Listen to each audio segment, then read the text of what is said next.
Hi Mala and welcome to the Dice Tower. Today we're diving into the thrilling world of Royal Punks, where the stakes are high and the battles are fierce.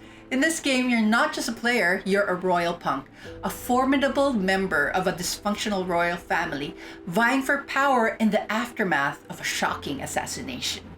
Royal Punks is designed for 2 to 4 players with a playtime of around 45 to 90 minutes, and while the gameplay may be intense, it's rated 2 out of 5 in complexity, ensuring that everyone can join in on the action.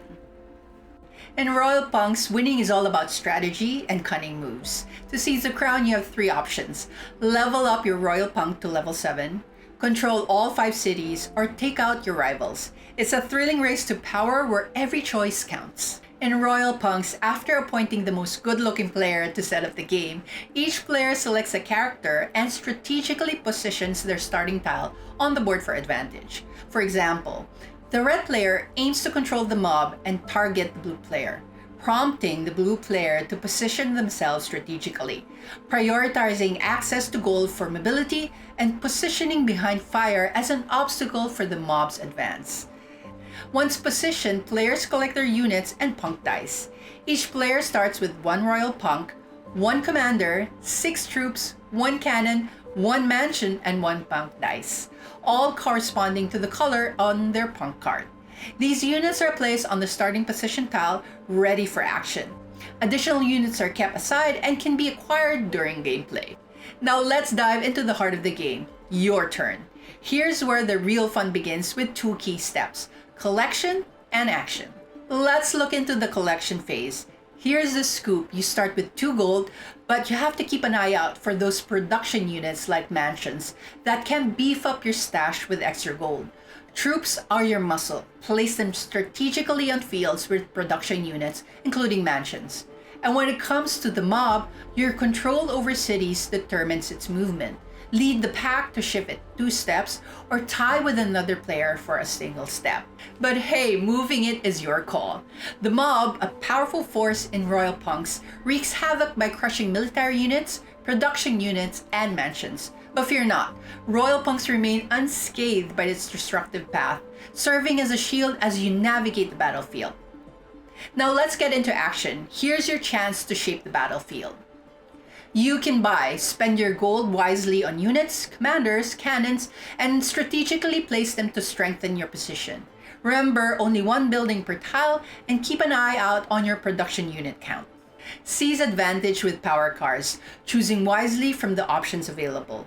Keep your moves hidden until the perfect moment, and remember, they're only playable on your turn unless stated otherwise. You can also strategically maneuver your military units, paying 1 gold per step. Only Royal Punks and commanders can move by themselves, and when they move, they can bring an infinite number of troops and/or cannons with them. With strategy and cunning, you can dominate the kingdom. Now let's get ready to fight. You can battle by shooting cannons. Cannons come into play with 1 shot per cannon, each roll on the cannon dice determining the outcome. They can either engage directly in battle or offer support into adjacent battles, with the cannon's owner deciding whom to target. However, remember, cannons cannot shoot in forests, and their effectiveness varies based on the dice roll. For example, a Royal Punk moves with a cannon from a forest tile to an adjacent field tile, where there is a yellow troop. A battle is started. The battle takes place in a field and the cannon shoots with the cannon dice.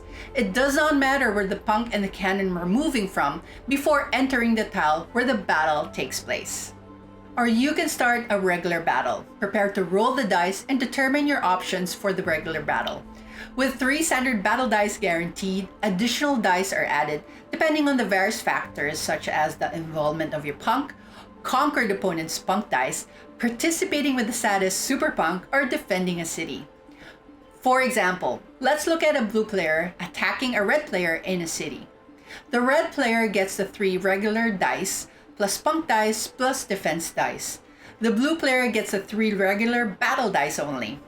Both players roll their dice and compare number of hits. The red player gets 4 hits and the blue player gets 3 hits. The red player wins the dice roll and the blue player must remove 1 unit. The blue player removes the commander. The blue player has no more military units and the battle is over. So the red player wins the entire battle and remains in control of the city. The red player levels up 1 level on the punk card.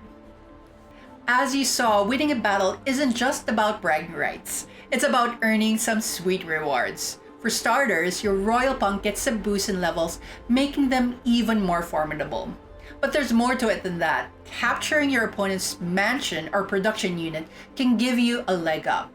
Plus, if you manage to defeat an opponent's punk, you gain control of their punk dice, which can be a game changer in future battles. But hey, let's not forget about the downsides of losing. If your royal punk ends up at rock bottom with levels at -3, they face a tough choice, either getting captured or getting eliminated. It's not all doom and gloom though, there's always a chance for redemption. Whether it's paying a ransom or winning another battle, there are ways to bounce back from defeat. And there you have it folks, now you're all set to embark on your journey to claim the crown and royal punks.